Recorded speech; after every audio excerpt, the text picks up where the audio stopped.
மாதா தொலைக்காட்சி அன்பர்களே, இறந்த நம்பிக்கையாளர்களின் ஆன்மாக்கள் இறைவனிலே நித்திய இளைப்பாற்றி அடைய நமது மாதா தொலைக்காட்சியோடு இணைந்து ஒரே குடும்பமாக மன்றாடுவோம்.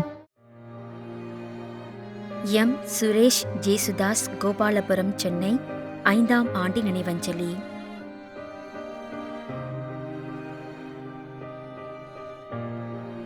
எம். தனமேரி மகிமைதாஸ், 1ஆம் ஆண்டு நினைவஞ்சலி.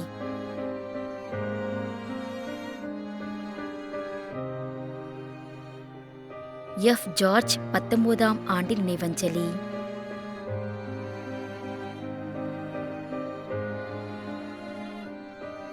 ஏ. சேவியர் வில்லியம், கோவை, 16ஆம் ஆண்டு நினைவஞ்சலி.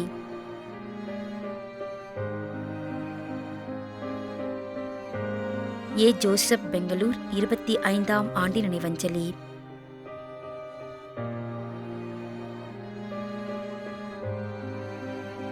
அரவிந்த் குமார், பெங்களூர், 6ஆம் ஆண்டு நினைவஞ்சலி.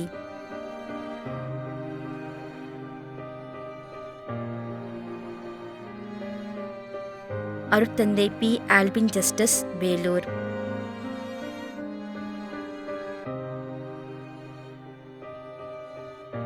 திரு எஸ். அருளானந்து, 2ஆம் ஆண்டு நினைவஞ்சலி.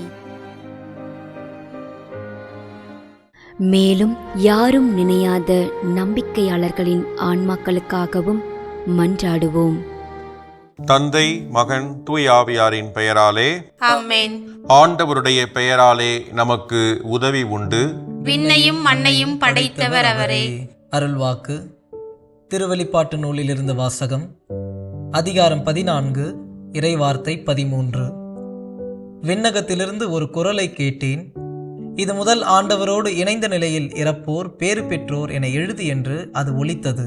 அதற்கு தூய ஆவியார், ஆம், அவர்கள் தங்கள் உழைப்பிலிருந்து ஓய்வு பெறுவார்கள், ஏனெனில் அவர்களின் செயல்கள் அவர்களை பின்தொடரும் என்று கூறினார். ஆண்டவரின் அருள்வாக்கு. இறைவனுக்கு நன்றி. நம்மிடையே வாழ்ந்து இறந்து போன இறைவனின் அடியார்களுக்காகவும், மேலும் குறிப்பாக மாதா தொலைக்காட்சி வழியாக நீத்தார் நினைவில் இன்று நினைவுகூரும் இறைவனின் அடியார்கள் அனைவருக்காகவும் மன்றாடுவோம். விண்ணுலகில் இருக்கின்ற எங்கள் தந்தையே, உமது பெயர் தூயது என போற்ற பெறுக. உமது ஆட்சி வருக. உமது திருவுளம் விண்ணுலகில் நிறைவேறுவது போல மண்ணுலகிலும் நிறைவேறுக. எங்கள் அன்றாட உணவை இன்று எங்களுக்கு தாரும். எங்களுக்கு எதிராக குற்றம் செய்வோரை நாங்கள் மன்னிப்பது போல எங்கள் குற்றங்களை மன்னியும். எங்களை சோதனைக்கு உட்படுத்தாதேயும், தீமையிலிருந்து எங்களை விடுவித்தருளும். ஆமேன். இறைவா, இரக்கம் காட்டுவதும் மன்னிப்பளிப்பதும் உமது இயல்பு. ஆகையால் உமது திருவடிகளுக்கு வந்துள்ள இன்று நாங்கள் நினைவுகூரும் ஆன்மாக்கள் மீது இரக்கம் கொண்டு அவருடைய குடும்பத்தார் மற்றும் மாதா தொலைக்காட்சி குடும்பம் செலுத்தும் ஜெபங்களை ஏற்று அவரது குற்றங்களையும் அவற்றிற்குரிய தண்டனையும் மன்னித்து அமைதியையும் முடிவில்லா வாழ்வையும் தந்திடுமாறு எங்கள் ஆண்டவராகிய கிறிஸ்து வழியாக உம்மை மன்றாடுகின்றோம். ஆமென். நிலையான இளைப்பாறுதலை ஆண்டவரே இவர்களுக்கு அளித்தருளும். முடிவில்லாத ஒளி இவர்கள் மேல் ஒளிர்வதாக.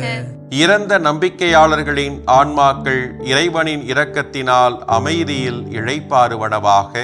ஆமென்.